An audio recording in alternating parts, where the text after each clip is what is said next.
భారీ వర్షాలు విజయవాడ నగరాన్ని అతలాకుతలం చేసేస్తున్నాయి. భీభత్సంగా కురుస్తున్న వర్షాలకు పలు చోట్ల రహదారులు చెరువులను తలపిస్తున్నాయి. విజయవాడ బస్టాండ్ పరిసర ప్రాంతాలు పూర్తిగా నీట మునిగాయి. రోడ్డుపై నడుం లోతు నీరు నిల్వడంతో బస్సులు వరదల్లో చిక్కుకున్నాయి. వర్షాలపై మరిన్ని వివరాలు మా ప్రతినిధి విజయ్ చంద్రన్ అందిస్తారు.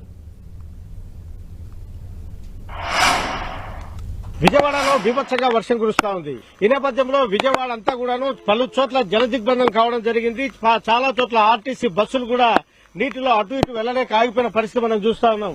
ప్రస్తుతం మనం విజయవాడ బస్ స్టేషన్ సమీపంలో ఉన్నాము. ఇక్కడ చూస్తే కనుక నీళ్లన్నీ కూడాను ఈ రోడ్లో పూర్తిగా నడుములోతు దాకా నీళ్లు నిలబడినటువంటి పరిస్థితి. ఇక్కడ రైల్వే ట్రాక్ ఉన్నటువంటి చోట చూస్తే ఈ బస్సులు పూర్తిగా నీళ్లలో మునిగిపోయాయి. ఈ నేపథ్యంలో బస్సులు తీసుకోవడానికి కూడా చేతగాక డ్రైవర్లు ఇక్కడే వదిలిపోయినటువంటి పరిస్థితి. దీంతో బస్సులకు కూడా నీళ్లు వెళ్లిన నేపథ్యంలో ఈ బస్సులను ఇక్కడి నుంచి తీసే పరిస్థితి కూడా లేకపోవడంతో ఈ నీళ్లన్నింటి కూడా వర్షాలు